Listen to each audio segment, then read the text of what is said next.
ശബരിമല സ്വർണ്ണക്കൊള്ളിയിൽ മുൻ ദേവസ്വം ബോർഡ് അംഗങ്ങളെ ഇന്ന് ചോദ്യം ചെയ്യലിന് ഹാജരാകും. K P Sankaradas, N Vijayakumar എന്നിവർക്കാണ് നേരത്തെ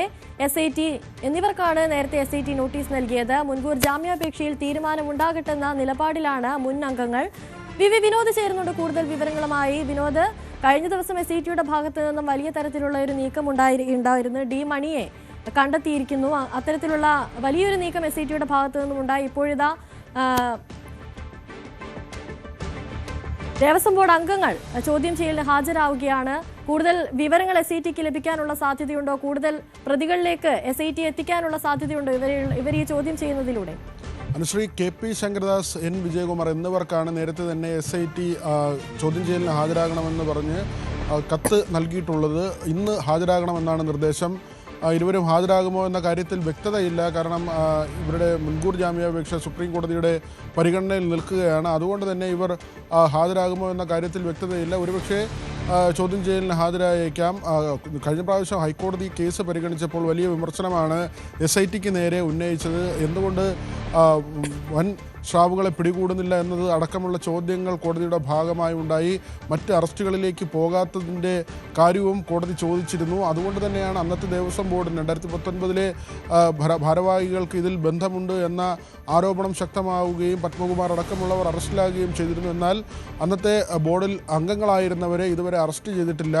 ഇവർക്കും പങ്കുണ്ട് എന്ന് തന്നെയാണ് ഇതുവരെയുള്ള വിവരങ്ങൾ, അല്ലെങ്കിൽ ആ തരത്തിലുള്ള ആക്ഷേപങ്ങളും ആരോപണങ്ങളുമാണ് വരുന്നത്. അതിൻ്റെ അടിസ്ഥാനത്തിൽ നിർണായകമായ നീക്കങ്ങൾ SITയുടെ ഭാഗത്തു നിന്നുണ്ടാകും എന്ന ഒരു സൂചന കൂടി വരുന്നുണ്ട്. മാത്രമല്ല, ഇതിൽ കേന്ദ്ര ഏജൻസിയുടെ അന്വേഷണത്തിനുള്ള എല്ലാ സാധ്യതകളും ഉണ്ട്. കാരണം ED ഇതിനകം തന്നെ വന്നു കഴിഞ്ഞു. കൊല്ലം വിജിലൻസ് കോടതിയിൽ ED സമീപിക്കുകയും അവിടെ നിന്ന് ഈ കേസുമായി ബന്ധപ്പെട്ട രേഖകളെല്ലാം തന്നെ EDക്ക് കൈമാറുകയും ചെയ്തിരുന്നുണ്ട്. ED അന്വേഷണത്തിന് പുറമെ ഇപ്പോൾ BJP CBI അന്വേഷണം കൂടി ആവശ്യപ്പെട്ടിട്ടുണ്ട്. വളരെ താമസിയാതെ തന്നെ അക്കാര്യത്തിലൊരു തീരുമാനമുണ്ടാകുമെന്നാണ് മനസ്സിലാകുന്നത്. അങ്ങനെയെങ്കിൽ രാജ്യാന്തര കള്ളക്കടത്തായതുകൊണ്ട് തന്നെ CBIയുടെ വരവും ഉണ്ടാകും. ഈ കേസിൻ്റെ മാനം കൂടുതൽ മാറും. ഇപ്പോൾ സംസ്ഥാന സർക്കാരിൻ്റെ കീഴിലുള്ള SIT ആണ് അന്വേഷണം നടത്തുന്നത്. SITക്ക് മേൽ വലിയ സമ്മർദ്ദമുണ്ട് എന്ന ആരോപണം പ്രതിപക്ഷവും BJPയും ഒക്കെ ഉന്നയിക്കുന്ന ഒരു സമയമുണ്ട്.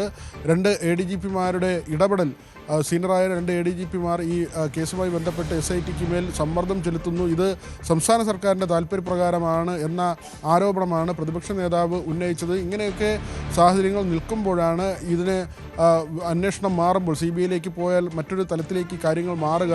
ഡി മണിയെ കഴിഞ്ഞ ദിവസം SIT ചോദ്യം ചെയ്തിരുന്നു. ഡി മണി ഇതിലെ ഒരു നിർണായക കണ്ണി എന്ന് തന്നെയാണ് SIT കരുതുന്നത്.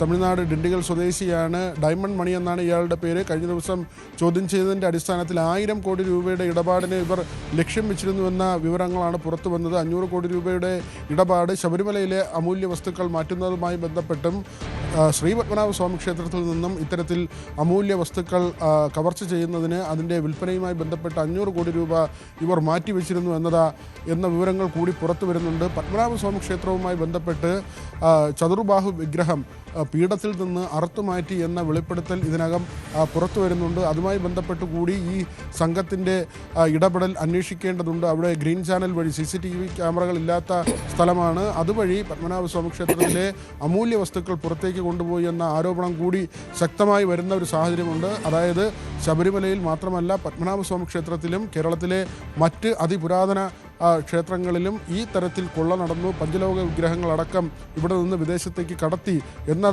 കാര്യങ്ങളാണ് ഇപ്പോൾ പുറത്തു വരുന്നത്. ഇതിൽ കൂടുതൽ അന്വേഷണം വേണമെങ്കിൽ, രാജ്യാന്തര തലത്തിൽ ഇതിൻ്റെ അന്വേഷണം മുന്നോട്ട് പോകണമെങ്കിൽ CBI വരേണ്ടി വരും. മാത്രമല്ല, ഇന്റർപോളിൻ്റെ അടക്കമുള്ള സഹായം ഒരുപക്ഷെ ഈ കേസിൽ പിന്നീട് തേടേണ്ടി വരും. ഏതായിരുന്നാലും ശൃംഖല ചെറുതല്ല, ഇതിൻ്റെ വ്യാപ്തി ചെറുതല്ല. ഇതിൽ ഉൾപ്പെട്ടിട്ടുള്ള ആളുകൾ കോടതി പറഞ്ഞതുപോലെ തന്നെ വൻ സ്രാവുകളാണ് എന്ന കാര്യം ഉറപ്പാണ്. അനുശ്രീ, വിനോദ്, ഈ ഡീമണിയുടെ മൊഴി അനുസരിച്ച് കേരളത്തിലെ പല ക്ഷേത്രങ്ങളും, പ്രധാനപ്പെട്ട പല ക്ഷേത്രങ്ങളിലും ഇവർ വിഗ്രഹക്കടത്ത് നടത്താൻ ഉദ്ദേശിച്ചിരുന്നു, ലക്ഷ്യം വെച്ചിരുന്നു എന്നുള്ള വിവരങ്ങളൊക്കെയാണ് പുറത്തു വരുന്നത്. അങ്ങനെയെങ്കിൽ ഈ ശബരിമല സ്വർണ്ണക്കൊള്ള എന്നതിനപ്പുറത്തേക്ക് ഈ കേസ് പോകുന്നു എന്ന് വേണ്ടേ കരുതാൻ?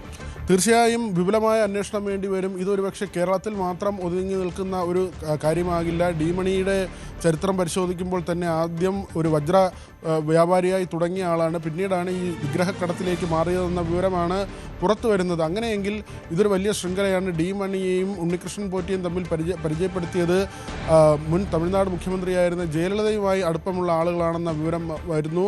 മാത്രമല്ല കഴിഞ്ഞ ദിവസം വിരുദനഗറിലെ ശ്രീകൃഷ്ണൻ എന്ന ഒരാളെ കൂടി SIT ചോദ്യം ചെയ്തിട്ടുണ്ട്. ആ വ്യക്തിയും ഇതിൽ ഇടനിലം പ്രവർത്തിച്ച ആളാണ്. ഇങ്ങനെ ഇതിൽ രാഷ്ട്രീയ ബന്ധങ്ങൾ വരുന്നുണ്ട്. കേരളത്തിലെ ഒരു രാഷ്ട്രീയ ഉന്നതന് വലിയ തുക ഡി മണി നൽകിയതായ വെളിപ്പെടുത്തലുണ്ട്. അത് രമേശ് ചെന്നിത്തല ഈ കേസുമായി ബന്ധപ്പെട്ട് വളരെ സുപ്രധാനമായ ഒരു വെളിപ്പെടുത്തൽ നടത്തിയിരുന്നു. തനിക്കറിയാവുന്നൊരു വ്യവസായിക്ക് ഈ വിഗ്രഹക്കടത്തുമായി ബന്ധപ്പെട്ട കാര്യങ്ങൾ അതിനെക്കുറിച്ച് അറിവുണ്ട് എന്നതായിരുന്നു SITക്ക് രമേശ് ചെന്നിത്തല നൽകിയ മൊഴി. ഇതിൻ്റെ അടിസ്ഥാനത്തിൽ ആ വ്യവസായിയുടെ മൊഴി SIT രേഖപ്പെടുത്തി. ഈ മൊഴിയെടുക്കലിലാണ് ഞെട്ടിക്കുന്ന വിവരങ്ങൾ പുറത്തു വന്നത്.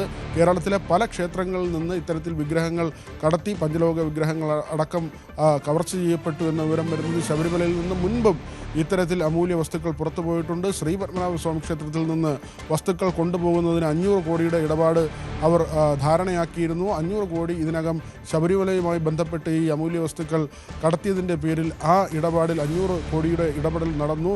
ഒരു രാഷ്ട്രീയ ഉന്നതന് ഡി മണിയുടെ നേതൃത്വത്തിൽ ഈ പണം കൈമാറി എന്നതടക്കമുള്ള വിവരങ്ങളാണ്. അങ്ങനെയെങ്കിൽ ഇത് വളരെ ഗൗരവമുള്ള ഒരു കാര്യമായി മാറുകയാണ്. മാത്രമല്ല ഇതിൻ്റെ രാജ്യാന്തര ബന്ധങ്ങൾ കൂടി പരിശോധിക്കണം. മഹസറിൽ കള്ളക്കാര്യങ്ങൾ എഴുതി ചേർത്തത് മുതൽ ഈ അമൂല്യ വസ്തുക്കൾ കൈമാറിയത്, അത് ഉരുക്കിയത്, അത് ഗോവർദ്ധൻ്റെ ജുവലറിയിൽ കൊണ്ടുപോയത്, സ്മാർട്ട് ക്രിയേഷനെ പങ്കെടുപ്പിച്ചത്, അതിനപ്പുറത്തേക്ക് ഡി മണിയിലേക്ക് ഈ കാര്യങ്ങൾ വളരുന്നത്, പിന്നീട് രാജ്യാന്തര വിപണിയിലേക്ക് അമൂല്യ വസ്തുക്കൾ എത്തിയത്, ഇതിൻ്റെ ഒരു വലിയൊരു ശൃംഖല തന്നെ പുറത്തു വരേണ്ടതുണ്ട്. ഇപ്പോൾ അറസ്റ്റിലായത് ഏറ്റവും താഴെ തട്ടിലുള്ള ആളുകളെന്ന് വേണം മനസ്സിലാക്കാൻ.